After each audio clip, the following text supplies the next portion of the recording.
akan memelihara hati dan pikiranmu di dalam Yesus Kristus. Kami siap membaca dan merenungkan firman-Mu ya Tuhan.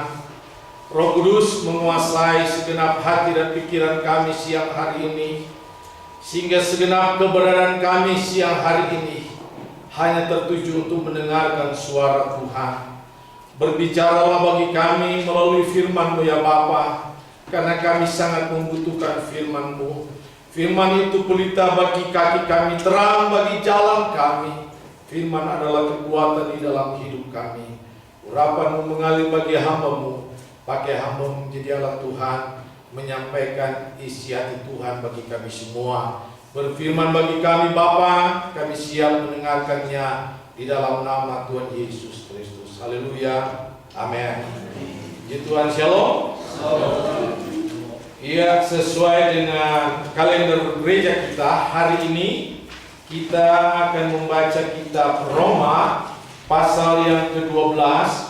Roma pasal yang ke-12 ayat yang ke-17 sampai dengan ayat yang ke-21. Roma pasal yang ke-12 ayat 17 sampai dengan ayat yang ke-21. Saya akan baca untuk kita semua pada siang hari ini. Ya, ayat 17. Janganlah membalas kejahatan dengan kejahatan. Lakukanlah apa yang baik bagi semua orang, sedapat-dapatnya. Kalau hal itu bergantung padamu, hiduplah damai, hiduplah dalam perdamaian dengan semua orang. Saudara-saudaraku yang kekasih, janganlah kamu sendiri menuntut pembalasan, tetapi berilah tempat kepada murka Allah. Sebab ada tertulis, pembalasan itu adalah hakku. Akulah yang akan menuntut pembalasan, firman Tuhan. Tetapi jika seterumu lapar, berilah dia makan. Jika ia haus, berilah dia minum. Dengan berbuat demikian, kamu menumpukan bara api di atas kepalanya. Janganlah kamu kalah terhadap kejahatan, tetapi kalahkanlah kejahatan dengan kebaikan. Puji Tuhan. Ayat yang ke-21 itu tema yang ada. Kalahkan kejahatan dengan kebaikan. Saudaraku yang kekasih, dari 16 pasal Paulus menulis surat kepada orang Kristen yang ada di Roma. Itu dibagi dalam dua bagian. Bagian pertama, pasal 1 sampai dengan pasal yang ke-11. Kalau saudara membaca baik-baik, itu merupakan satu dogma, doktrin. Apa-apa yang harus dikerjakan oleh orang percaya, apa-apa yang harus dilakukan bagi setiap orang yang sudah mengambil keputusan untuk menjadi orang percaya, untuk mengikut Yesus, mengambil keputusan untuk meninggalkan hidup yang lama, untuk meninggalkan atribut yang lama dan mendapat satu atribut baru, manusia baru di dalam Tuhan. Apa-apa yang harus dilakukan di sana, itu pasal 1 sampai dengan pasal yang ke-11. Dan pada pasal yang ke-12 sampai pada pasal 16 adalah praktek dari doktrin dari pasal 1 sampai pasal yang ke-11. Praktek apa yang diajarkan di dalam pasal 1 sampai pasal yang ke-11 dikerjakan pada pasal 12 sampai pasal yang ke-16. Sudah bukan bicara tentang dogma lagi, bukan berbicara tentang apa yang tertulis, apa yang dicatat, tetapi sudah berbicara apa yang akan dilakukan, apa yang sudah dilakukan. Makanya firman Tuhan itu ada yang disebut dengan logos. Dalam berbentuk tulisan ini adalah logos, firman yang berbentuk tulisan. Dan ada firman yang berbentuk rema, adalah tak kala kita mempraktekkan firman yang berbentuk logos ini. Amin. Saya percaya kita nangkap maksud ini. Iya. Firman berbentuk logos. Pasal 1 sampai pasal 11 pengajaran. Dan dipraktekkan pada pasal 12 sampai pasal yang ke-16. Pada saat kita mempraktekkan itu, firman yang berbentuk logos berubah menjadi rema. Dan itulah yang dikatakan bahwa iman tumbuh daripada pendengaran. Tetapi bukan pendengaran akan logos, tetapi pendengaran akan firman yang telah menjadi rema. Tak kala kita mempraktekkan firman yang berbentuk logos menjadi rema, itulah iman itu baru bertumbuh. Selama tidak mempraktekkan, firman ini hanya berbentuk logos, hanya berbentuk ada di Alkitab, cuma ada tertulis di situ. Kayaknya saya pernah baca dulu, tahun berapa dulu, kayaknya baru-baru ini saya pernah baca ini. Kira-kira gitu. Saya dulu pernah, kayaknya Pak Pendeta, saya tahu kok dulu 25 tahun yang lalu gitu. Itu. Kayaknya saya pernah dengar itu pendeta dulu, pendeta pernah khotbah, saya pernah tahu. Cuma sampai ke situ doang gitu. Orang Jawa bilang, cuma tahu doang gitu. Hanya pernah tahu, pernah baca, tetapi tidak pernah menjadi rema. Oleh sebab itu kelakuan tidak pernah berubah. 50 tahun di gereja tetap begitu karena tidak pernah rema.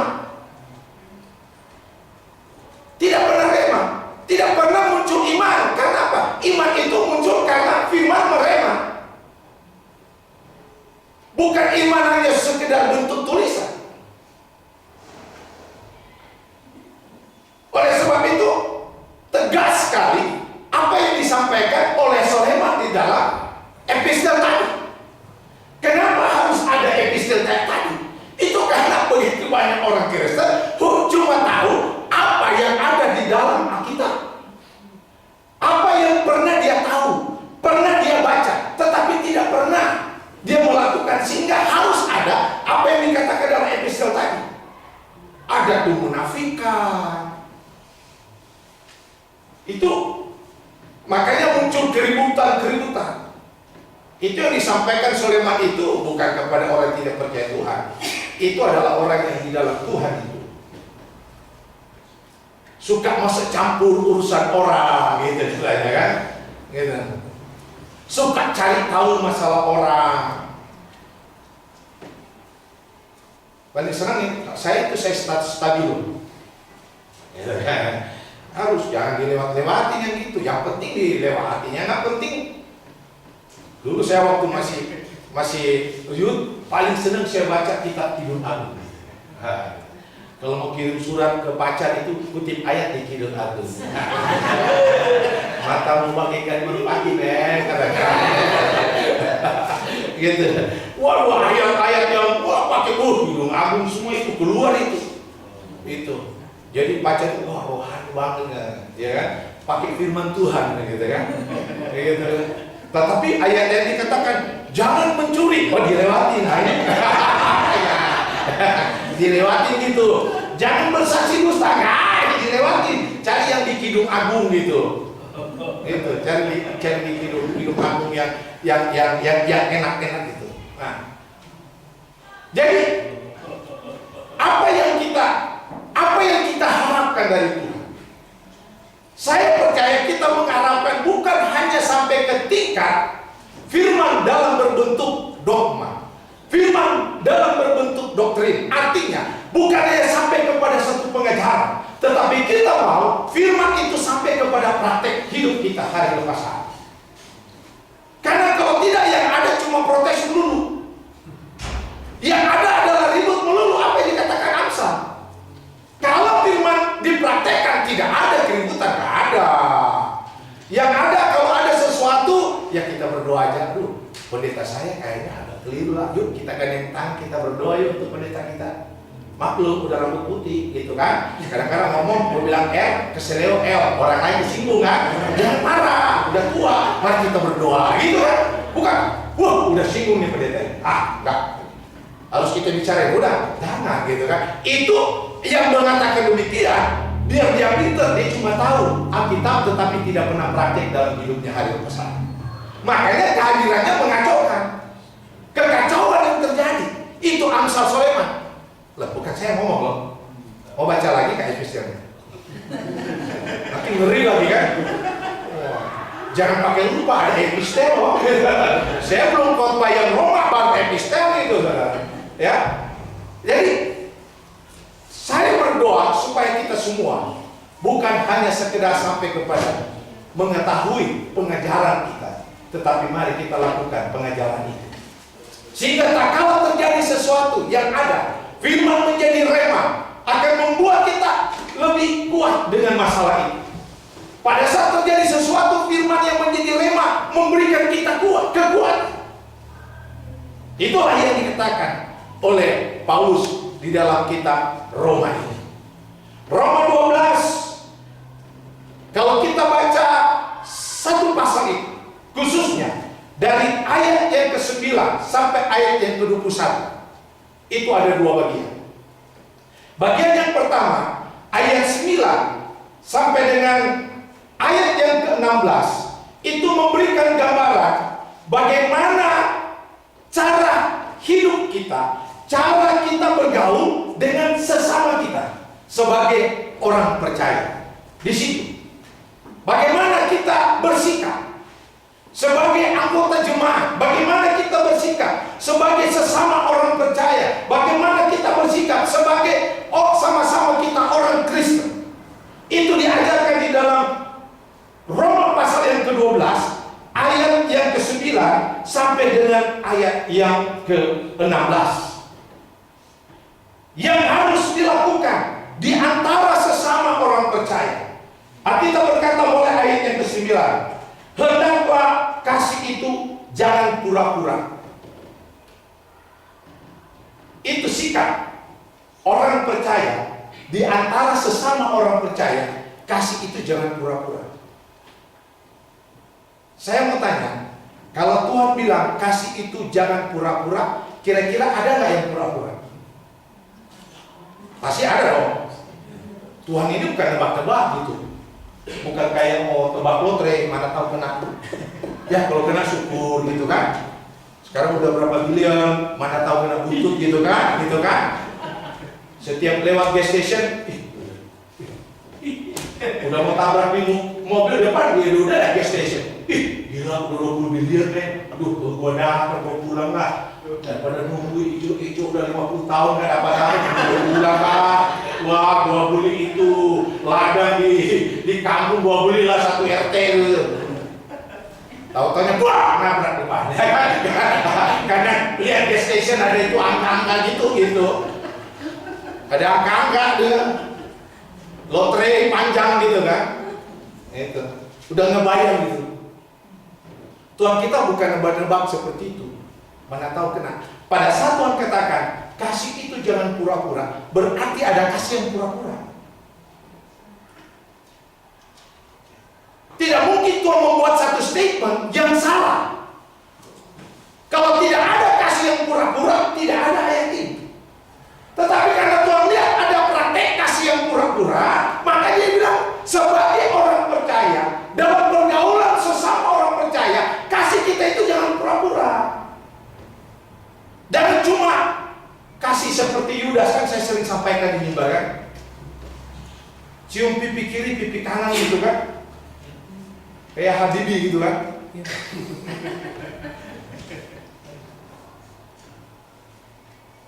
Waktu Yudas cium pipi kiri, pipi kanan, apa yang dikatakan Yesus kepada Yudas? Dengan cara seperti ini engkau menyerahkan aku. Wah, gitu.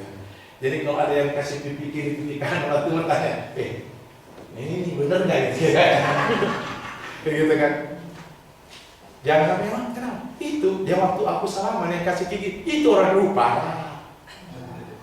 Hati-hati orang yang mana? Hati waktu kita salaman yang saya kasih pipi kanan, pipi kiri, hati-hati loh dia. Gitu. Kayak Yudas sama Yesus. Orang yang kucium itulah orangnya, gitu kan? Ada berapa puluh tahun lalu di salah satu fellowship para pelayan Tuhan, saya bukan kelompok di situ, tapi saya diajak teman. Waktu diajak teman, penerima tamu juga pelayan Tuhan, ada pendeta, ada pengajar, ada yang satu jumpa, apa kabar? Udah lama kali tak jumpa, lama lagi, Saya udah di belakang, lama lagi goyang. Saya tenang, udah bisa. Lah jalanlah kita ke depan. Tahu nggak bro yang saya ngomong? Di jemaat saya habis. Kenapa? Dijemput sama dia. Janda-janda di rumah saya habis. Dikasih sembako habis. Yang mana? Tadi yang saya salaman lama itu. Makanya saya lama supaya belum ingat. Dia itu orangnya. Oh. Makanya sampai sekarang saya ingat gitu kan. Yang mana itu yang goyang tangan lama-lama gitu. Yang mana yang cium itu ya dia itu. Itu kasih yang pura-pura gitu. Amin. Hati-hati yang kasih seperti ini.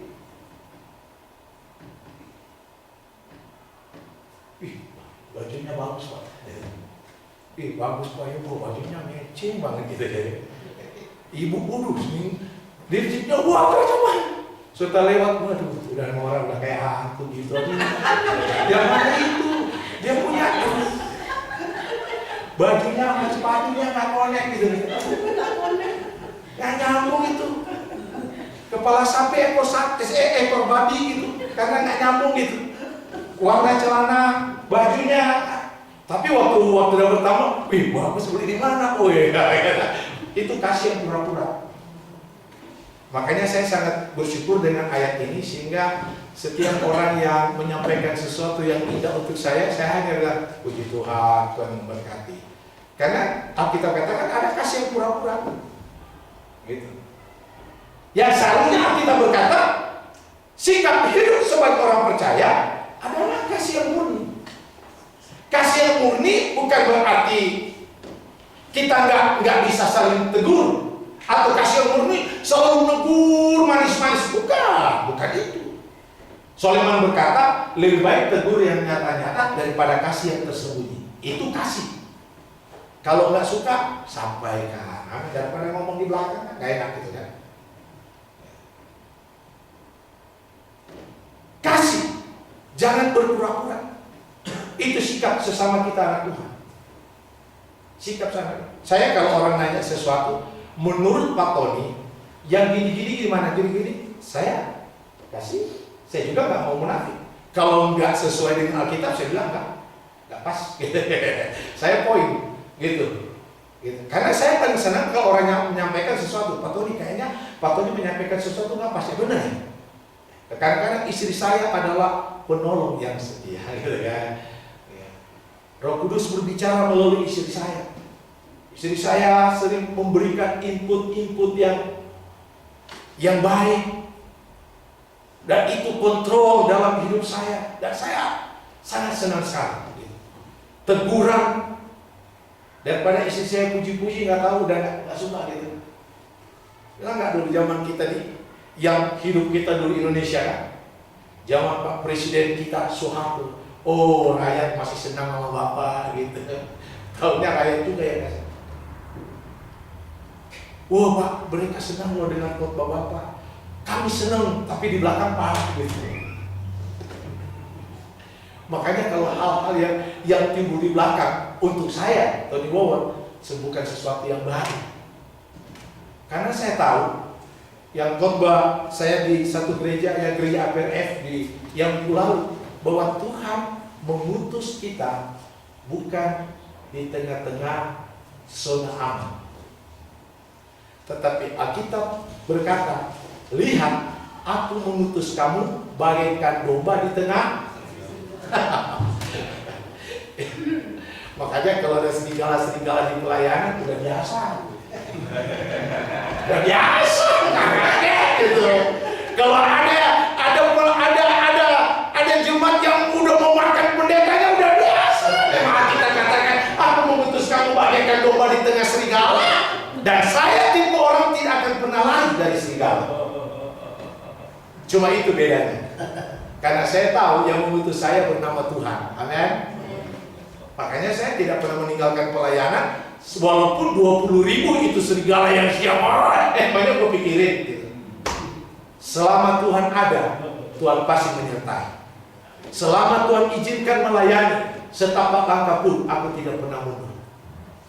Saya katakan, Tuhan yang panggil, Tuhan sendiri yang memberhentikan. Tidak ada satupun manusia memberhentikan. Karena bukan manusia yang memanggil saya menjadi pelayan, Tuhan yang memanggil saya. Jadi saya tidak peduli dengan serigala-serigala. Dan saya juga tidak mau kalau tidak ada serigala. Saya mau supaya dengan adanya serigala kan banyak berdoa. Gitu. Kalau udah ada serigala, contohnya udah dimakan kan? Karena ada berdoa, nggak peka, udah nggak tahu ini di tengah serigala atau gimana. Dia karena udah nggak berdoa, dianggap domba-domba, nggak tahu serigala berbulu domba, ya kan? Lebih baik udah kelihatan ada serigala supaya banyak berdoa. Makanya senang kalau ada duri-duri, pernah begitu senang. Waduh, kayak Paulus katakan, Tuhan taruh ada duri dalam daging, gitu kan? Dan Paulus katakan Tuhan cabut duri dalam daging. Tuhan katakan enggak, aku taruh duri dalam daging untuk mengocok kamu. Untuk apa? Supaya kamu lebih rendah hati. Amin. Dan itu di tengah-tengah kehidupan orang percaya, Alkitab berkata, kasih jangan pura-pura. Hendaklah kamu saling mengasihi saudara, saling mendahului dalam memberi hormat. Saya sangat bersyukur belajar dari seorang pendeta, seorang pendeta senior pastor yang luar biasa mengajarkan saya. Dia cukup dipakai Tuhan, tetapi setiap berjumpa orang, anak muda atau apa, dulu ada gereja. Pernah satu kali di satu gereja, ada tukang terima tamu gereja duduk berdiri begini. Ini pendeta udah 15 kali bolak, tegur pun enggak, salaman pun enggak. Lalu pendeta ini bilang, sorry. Alkitab katakan, hendaklah kamu mendahului dalam memberi hormat. Amin. Enak aja anak baru kemarin dulu katanya. Ya, tapi Alkitab tidak katakan anak kemarin dulu, kan? Alkitab katakan hendaklah kamu saling mendahului memberi hormat. Tidak dibilang hai anak yang muda lebih dahulu memberi hormat kepada yang tua. Nah, saya baca-baca, aduh belum ketemu ayatnya. Kalau ada tolong kasih tahu gitu kan. Ya. Saya belum ketemu seperti itu. Yang saya baru ketemu, hendaklah kamu saling mendahului memberi hormat. Tidak harus lihat yang muda dan yang tua. Sebagai sesama anak Tuhan, kita sama-sama anak di dalam Tuhan. Amin. Itu yang Tuhan inginkan sebagai anak Tuhan, bahwa kita harus saling memberi hormat. Janganlah hendak kerajinanmu kendor, biarlah rohmu menyala-nyala dan layani Tuhan. Waduh, ayat ini Pak ya. Roh Kudus adalah motor untuk memberi semangat.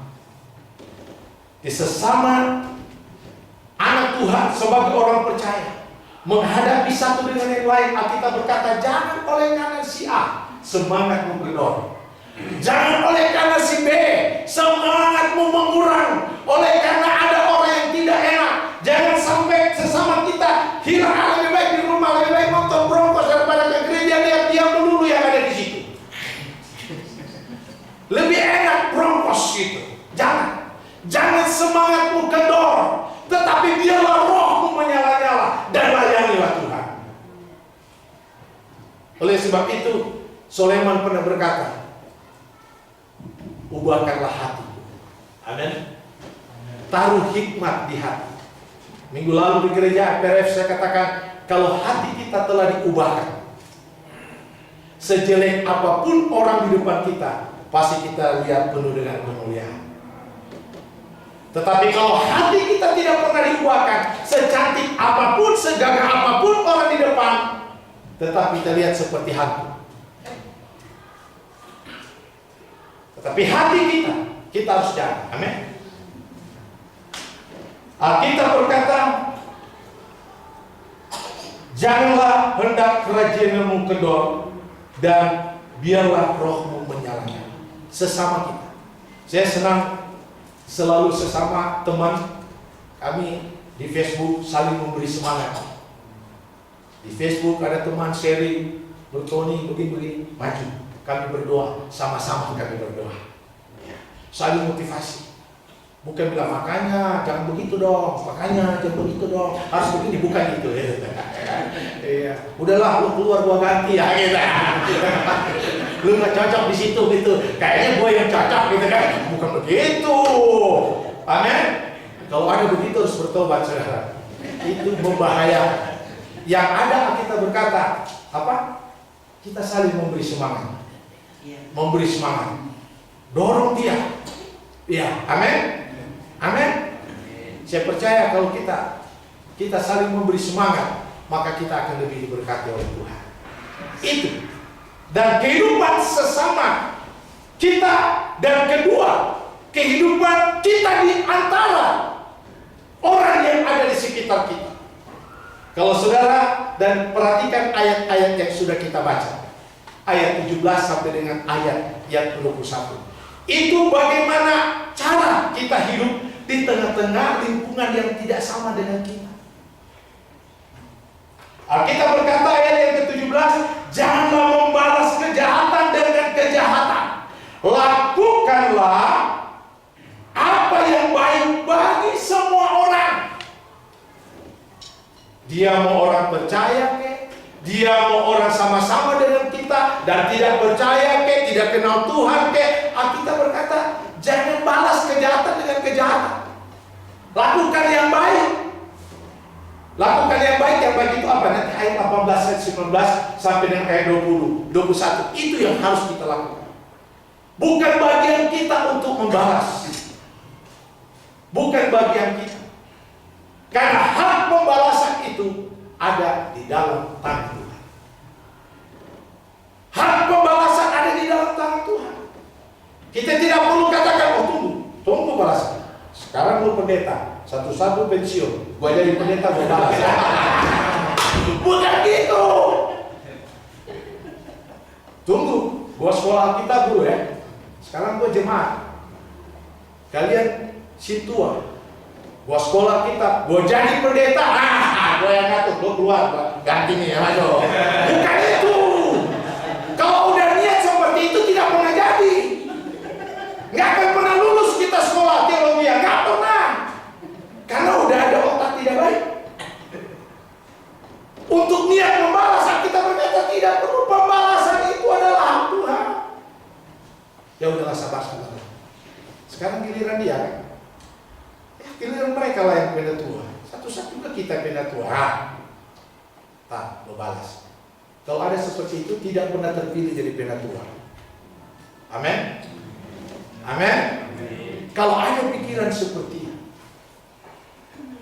tak kala kita mungkin mengalami kekecewaan terhadap teman, sahabat kita, di tengah-tengah pekerjaan kita atau di tengah-tengah keluarga, jangan sekali-sekali menyimpan. Awas, satu saat saya akan balas. No. Tuhan katakan pembalasan itu adalah hak Tuhan. Amin. Pembalasan itu adalah hak Tuhan. Yang dapat kita lakukan, Alkitab berkata, yang harus kita lakukan sedapat-dapatnya. Ayat ke-18, sedapat-dapatnya, kalau hal itu bergantung daripadamu, hiduplah damai, hiduplah perdamaian dengan semua orang. Yang harus kita lakukan, kita jangan balas. Kita berusaha menciptakan hubungan yang baik.